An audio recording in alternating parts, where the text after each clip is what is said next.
Welcome to Wizards Outlook. As always, we got Raymond Lyons, Cardo Dudley Jr., Wilson Tarbay Jr., and Wizards fans. It was a tough night.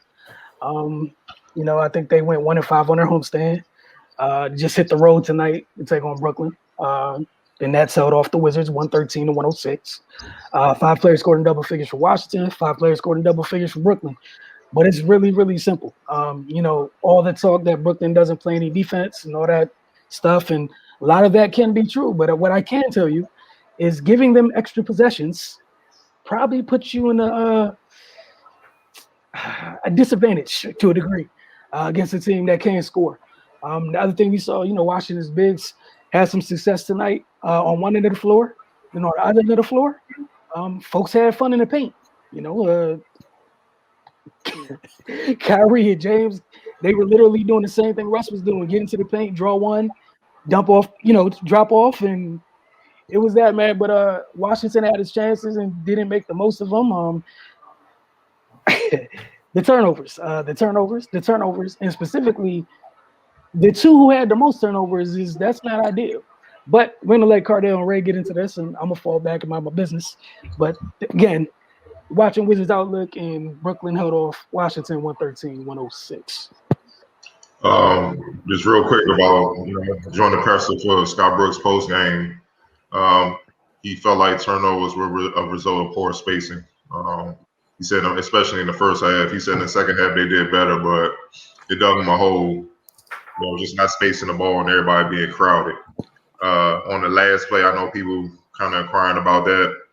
The strategy was to trap Kyrie, to hopefully force a turnover or steal. And they did a good job. Russ and Bill did a good job of trapping him. They knocked the ball loose, but nobody really went after the ball. Kyrie recovered it.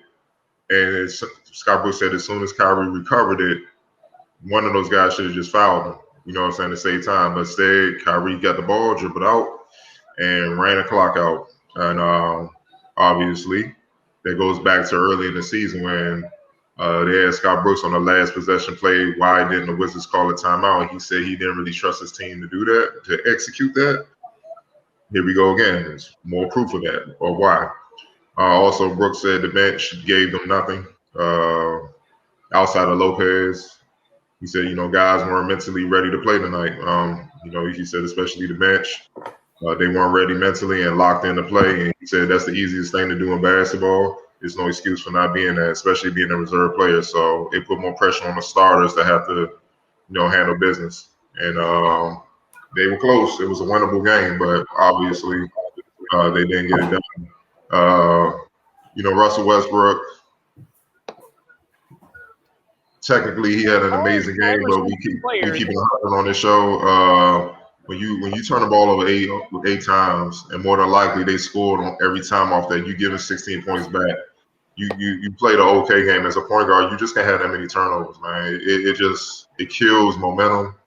It kills any run you hoping to go on, or if you're on it, it just deflates your team. Then you gotta work twice as hard to make up for that. You just can't have that, man. The Wizards centers finally played a good game.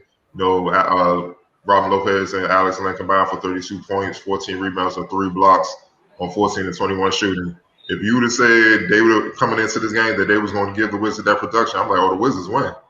Because it's been bad from that position, but they came to play, which makes this L even more deflating. That they came to play, they won inside, they won their matchup. And the Wizards still came out with a loss. I felt Rui played well, and it's getting better and better. It goes back to a few games ago when I was like, Rui has to understand he's the third option. He need to be more aggressive. He got at least have 15 or more shots. Tonight he only took 11, but he made 9 of them. You know what I'm saying? But I'm like, I need at least 15 shots from Rui to keep things honest because he's capable. He's a 3-level scorer. I think he just was deferring too much. In the last few games, he's been picking it up.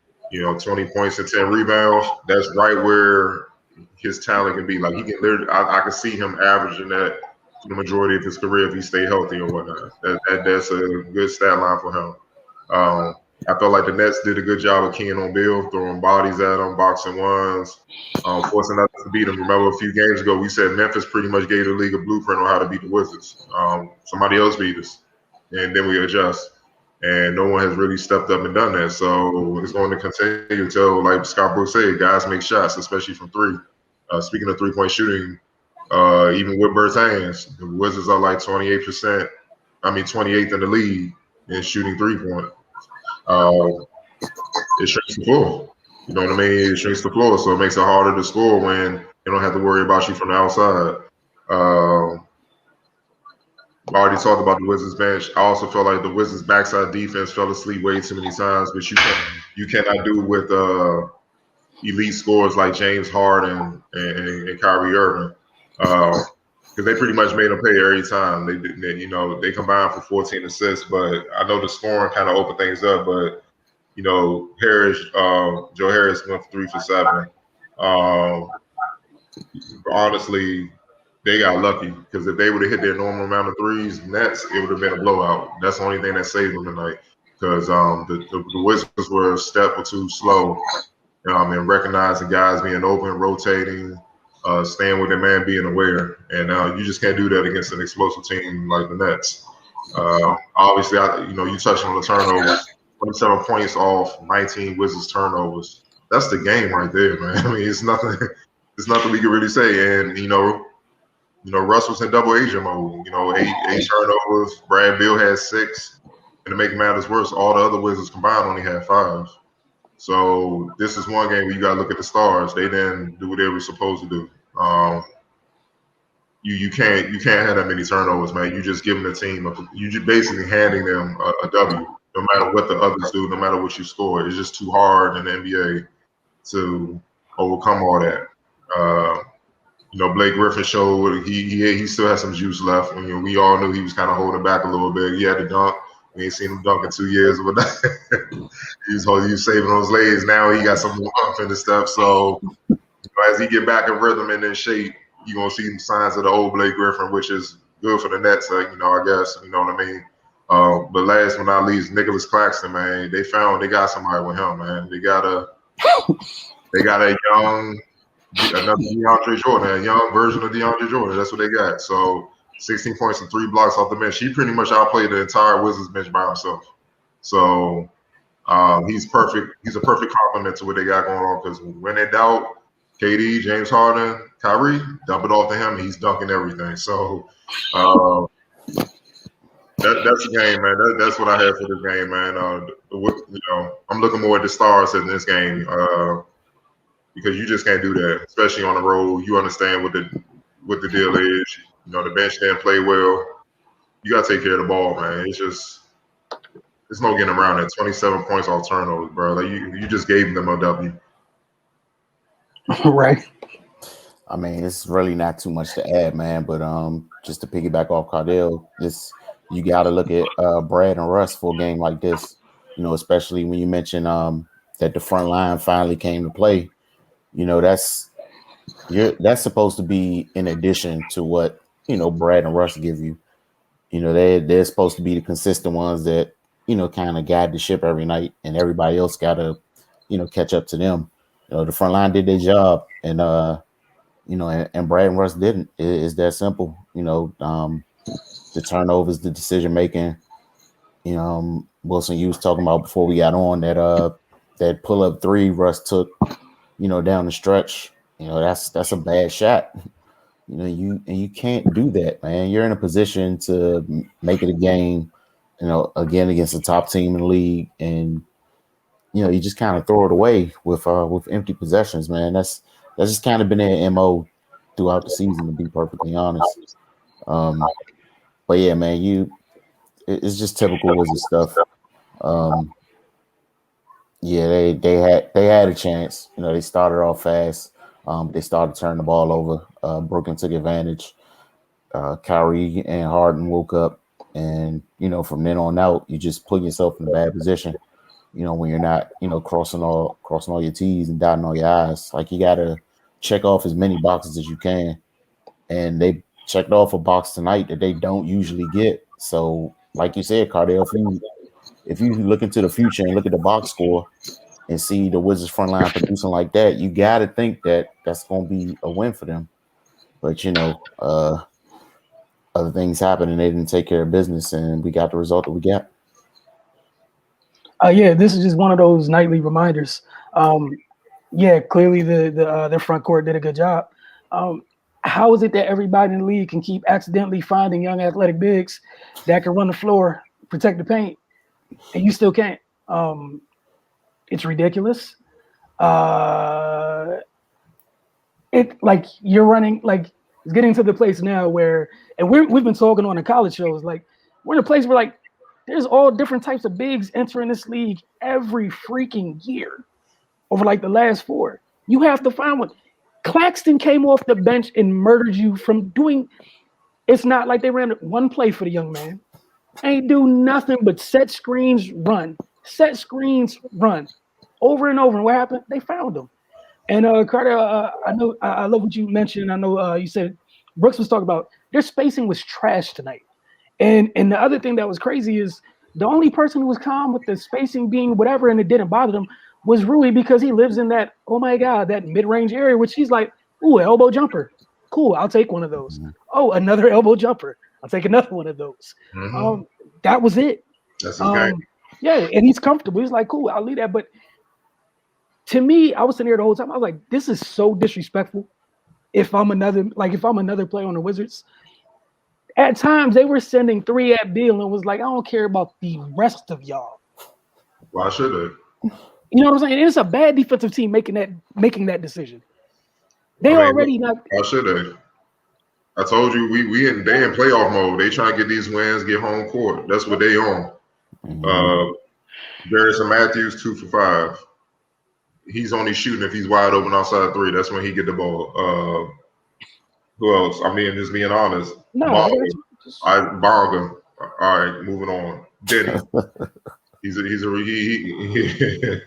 Denny.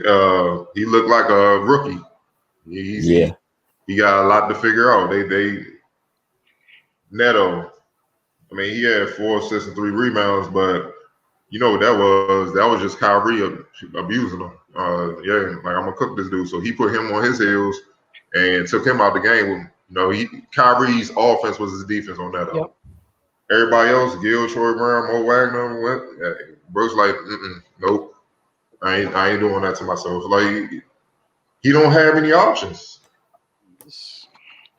And then again, to compound that, your 2 best players turned the ball over 14 times. The room for error. That's where you kind of miss Ish. Yep. That's where you kind of miss Ish. You know what I'm saying? You gotta Ish don't turn the ball over like that. He makes a good decision. So that's where you miss him, man. So yeah, man. We definitely miss TB. Like you said, TB about to get 9 figures. No, it's the easiest negotiation ever. Pay me or I'm out. Because I'm looking at the rest of it. My value going up on a nightly basis. Man. It's just not a good look. Coming up next before we touch on the comments, just to let you guys know, I know they got a day off and they got the Knicks coming up, and that physical front line. So again, like you guys said, you wasted 2 really good bullets tonight from your front court, right? Julius and company coming through tomorrow night, and Julius is a whole handful to deal with down there, because no one on Brooklyn's as physical.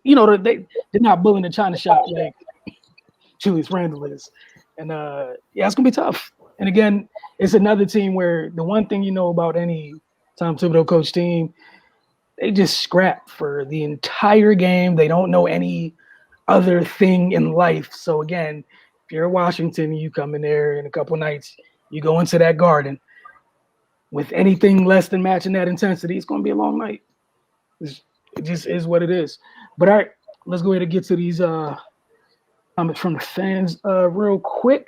We appreciate your comments as well. Let me pull them up on my phone before I put them on screen. Told you I'm old and my eyes going bad. Man. Go ahead and come over to the dark side, dog. Get you some glasses, man. Nah, they not that bad, bro. Leave me alone, man. I ain't trying to join yet. I'm trying to save off a little time. All right, so this is from Jarrell Higgins. Somebody need to look a little deeper at the team. They have various reasons why they started off so slow, but they are, but they are still currently a playoff team. Parentheses, just trying to come back to life. They're one Andre Drummond or Nikola Vucevic away from being an Eastern Conference finalist, and maybe one more solid piece, 6-man in parentheses, away from winning a championship. I'm gonna let y'all have that. So, mind my business. Actually, let me keep this up. So, y'all go ahead. Go ahead, Raymond. Yeah. So I'm gonna have to politely disagree. They just got a lot of stuff going on, man. Like, even if they do add those pieces and Russ continues to make the decisions he makes, and that overall defensively, they're going to need to get a whole lot better. The bench is going to need to get a whole lot better. They got a long ways to go. Like, as is, if they played at their max, they're going to be in the lower half of the playoff pool.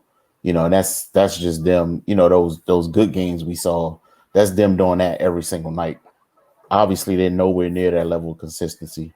So yeah, man, we got a long way to go before we start talking about conference finalists and championships and all that other stuff.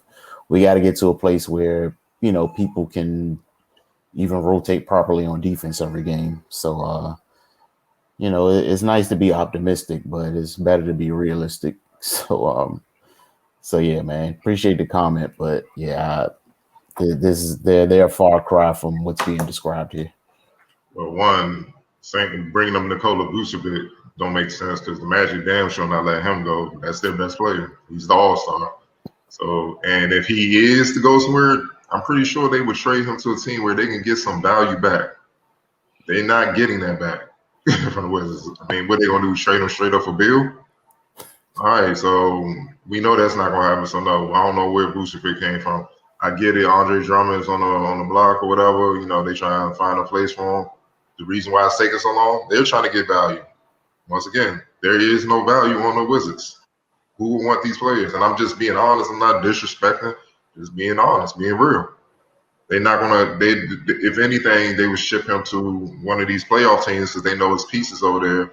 But that's why it's taking so long. Other teams trying to see how their team mesh right now, and if they have a legit shot at making a deep run. If they don't, you will probably see Andre Drummond pop up somewhere soon. So that's what it is. If you don't have any assets, so to speak, that means talent on your roster that can help us. Even if it's young talent, we can develop it. And picks in the future. Why are we talking? They're not even answering the phone. So, I mean, they and then if you do get Drummond, what does that mean for Thomas Bryant, who's probably coming up as a free agent and all that when his contract extension? Like, well, no, he just signed it actually this morning. So my point is, what's going to happen when he come back? They pretty much similar type players, play the same type of role. You know, I know Drummond's more experienced and more developed than Thomas Bryant right now, but you know they're dirty work type of bigs, rebound, finish side type bigs. So it makes no sense to even go there. The Wizards have a lot. They need a lot of they need a lot of work on their roster. It's just they can't keep missing in the draft. Outside of Rui, is you know, obviously Denny, we gotta give him time. It's gonna take a long time. Troy Brown Jr., with all due respect, it is what it is. It looks like that wasn't a good pick. They need a lot of talent overall, man. And you better hope it happens sooner than later. Because when Bill has to make that decision, you can't fault him for looking elsewhere because he can't spend his prime years in this type of situation. It just makes no sense. Yeah, my only 2 cents there is Drummond. There's going to be value. You have to have it. It's just that simple. And for you to get him, you're not a playoff team because the price of getting one of those is losing the guy that probably makes you a playoff team. So I'm just going to be completely honest. It's going to cost you, like Cardell said, from an asset standpoint. You got the dude who's leading the league in scoring. You got your youngsters. Those are the assets. Yeah. That like not being mean, just being honest. Like even right now, there was a couple reports floating around, and they might be trying to quietly shop Bertans, but to keep it a buck, you bid it against yourself with the price tag. That's not gonna help you right now trying to move him. Because yeah, it's a good shooter, or whatever, and that's wonderful. But again, whatever he's put on film this year, man, that's depreciating value. Yeah. Just being perfectly honest here, because that's the thing, is it's a business of assets.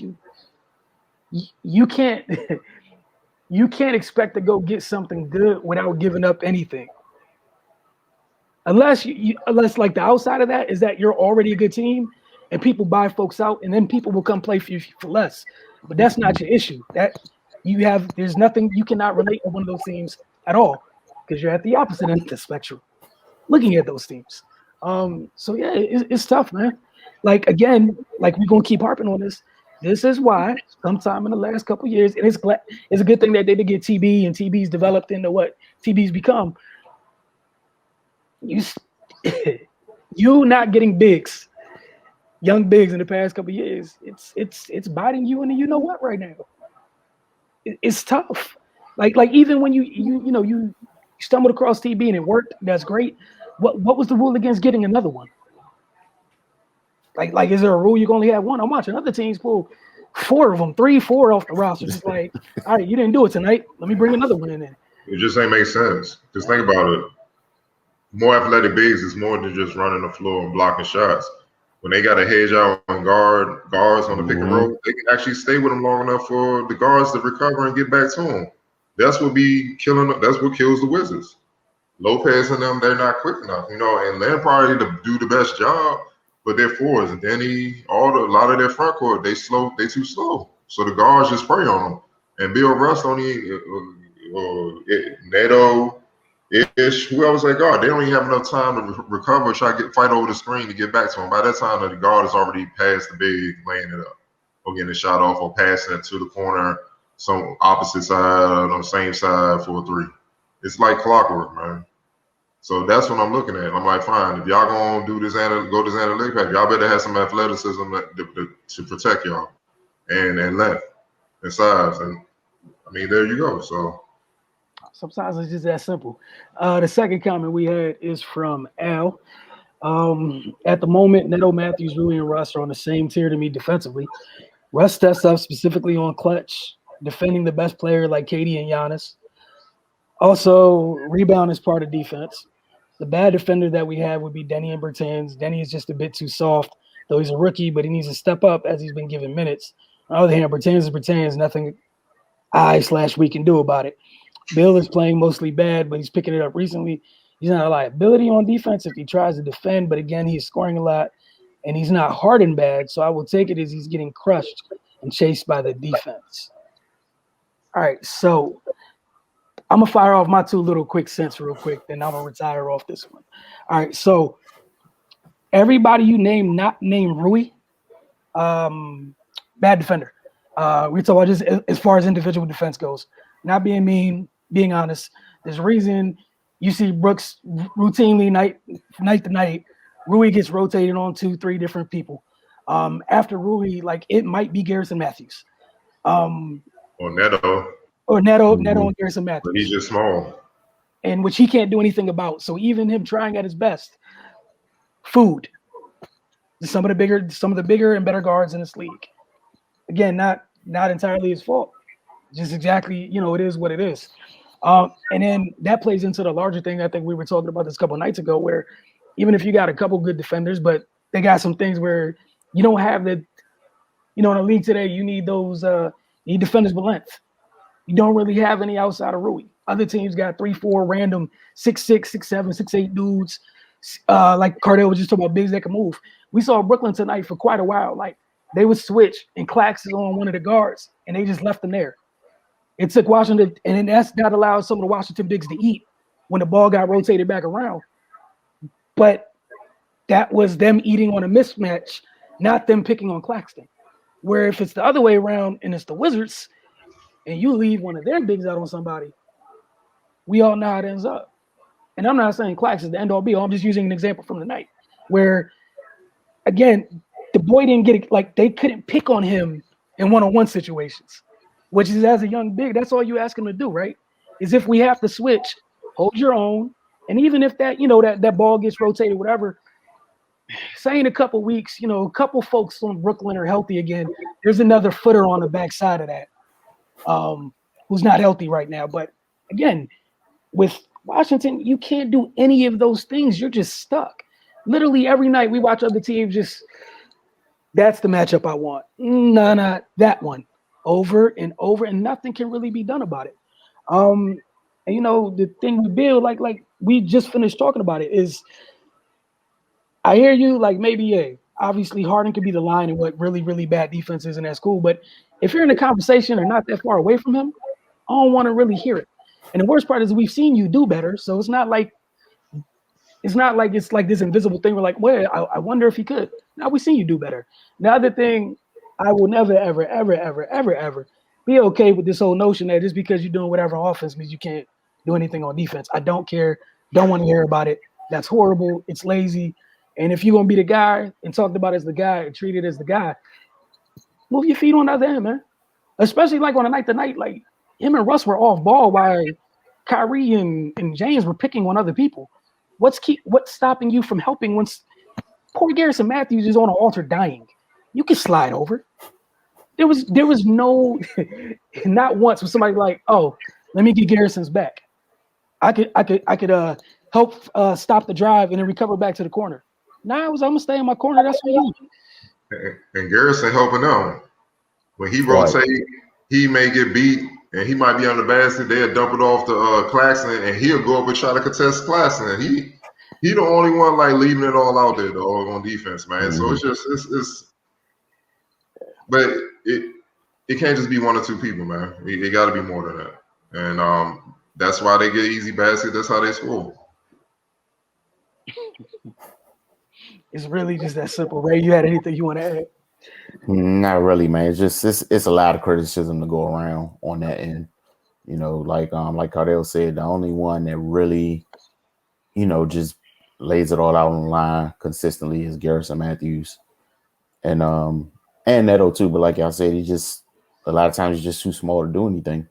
So that is what it is. But everybody else, man, there's some times when what they're doing is just inexcusable. Even from players' as experienced as Russ and Bill, like they fall asleep a lot. Like y'all just brought up, they don't help. It's so you can't accept that from them. Like if they setting the tone with that type of defense, then what you expect the rest of the team to do? So I mean, yeah, we gotta, and like you said, Wilson, I don't care that Bill's averaging 32. If you give it back up on the other end, then it don't like it's useless. So we need to let go of that whole mentality, period. But yeah, man, it's a lot of people to blame for the way the Wizards play defense. Look, man, we grew up watching Jordan and Kobe. They put points on the board and they locked in defensively. It's no excuse. I don't want to hear from nobody, no other player. I don't care. No, I mean, I just don't care. You got to play that end. Unless they change the rules and make it like football, you just play one end. Fine. Exactly. But other than that, no, you got to take that challenge. I mean, Harden and the Bill badly. So it is what it is. They got the W. They were more efficient. More points of ball. I mean, Bill, and then the thing is, Bill ain't even get his average. If he got his average, they win. So you didn't even get your average. And defensively, you weren't in, and you turned the ball over. Come on, man.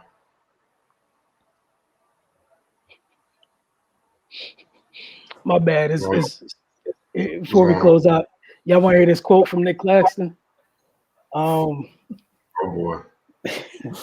Nick Claxton relishes opportunities he gets to guard the best scorers like Russell Westbrook. He adds, I wasn't able to switch at all last year, so he's looking forward to being in and switching 1 through 5. People looking forward to trying to stop people on the other end. And some of y'all out here wondering, looking for the big answer, like go trade for that person and this person. Like, just pride. It's just pride. Like that sounds like a kid that's legit proud of himself. That last year, I know I wasn't on the floor because I couldn't slide my feet. It's just pride. Defense is three principles. You get low man wins, move your feet, stay between your man and the goal. You ain't got to rip dudes and all. Just do that. You'd be surprised how many times dudes miss, man. Like, you'd be surprised. Like, and they get frustrated, then you in their head. That's all you got to do. These dudes will close out standing up, and they already not that athletic. I'm like, dude, why? Like, you might as well just stay where you was and let the man get the three. You know what I'm saying? Get the lower percentage shot. Like, it's just, yeah, man. They get the principles, man. It's interesting. Sometimes things are so simple. We're gonna get to some of these college shows tonight because it's crazy. Some of these upsets we're seeing is because people are doing these little things that some folks think aren't that important. Those little things like controlled closeouts, understanding your rotations, communicating on the defensive end. It plays a very, very big role in the winning, and it carries on the next level too, contrary to some people's belief, where it's just like, I could score and everything's great. Mind you, not to be too petty, that backcourt that plays no defense on the other end, somebody got a very clean rip at the end of the game when possessions matter. Oh, yeah. Hey, mind my business. Like, you got flat earth plucking people with the game, like, in a one possession game. They can find some type of pride even for 2 or 3 minutes. What's your excuse in 48? That's bad. But we're gonna see you guys Tuesday night because I want to get off here before I continue to go down this petty rabbit hole. We got a lot more stuff coming out tonight. We got both editions of Within the Madness. The women's tournament started today, and then the men's, they still don't know how to act on that end. So more upsets and fun things to talk about. Before we get off, Coach Hall, I think you're a perfect example of what Cardell just said about effort and Steph Curry. Not great, but he always plays hard on defense. Look, no one's asked you to do anything too much, but I don't know. Give a what on that end of the floor, and you'll be surprised. It goes a long way. Actually, this season, he's been good. I don't like that because they going off Steph early in his career. Actually, this season, he's been strapping up, and he's honestly been doing it the last couple of years. He honestly started being a good, solid defender when KD got there because they had to give up so much to get KD as far as centers and stuff. So Curry let it be known, like, you're going to have to hold your own more than what you're doing, dog. And he did that. And he's actually playing good defense, man. Like, it's like once you get a rep, people don't let it go. Right. They say you need to get better at something, then when you do it, they don't want to let it go. It's like the BS with Wiggins and stuff. They still be waiting for him to have a bad game so they can say he's trash or something, but he's not. I mean, damn, he just had, like, he hooping. He just he gave that Memphis squad 40. Look what that Memphis squad did to the leading scorer in the NBA twice. Mm-hmm. So I think the boy could ball a little bit, you know what I'm saying? And did it in their crib, it ain't at home, without Steph. So what more do you want? You know what I'm saying? He basically won the game. So Steph can defend, you know what I mean? It hasn't been throughout his whole career, no, but the last few years he's been solid, man. You know what I'm saying? So it's a lot better what we're seeing from what we got here in DC. Again, I gotta leave before I start piling on perspective, man. It's a low bar. It's a very, very, very, very low bar. And again, Tuesday night, they get a night off to think about it, man. They staying in New York for the next few days. Barclays, then you got Garden, and like, man, I wish you the best. They gonna see what real defense look like. The next one, they really don't. So we see you guys in a little bit for the Within the Madness. We got the women's coming up, the women's edition coming up next because it was the first day of the tournament, followed by the men's.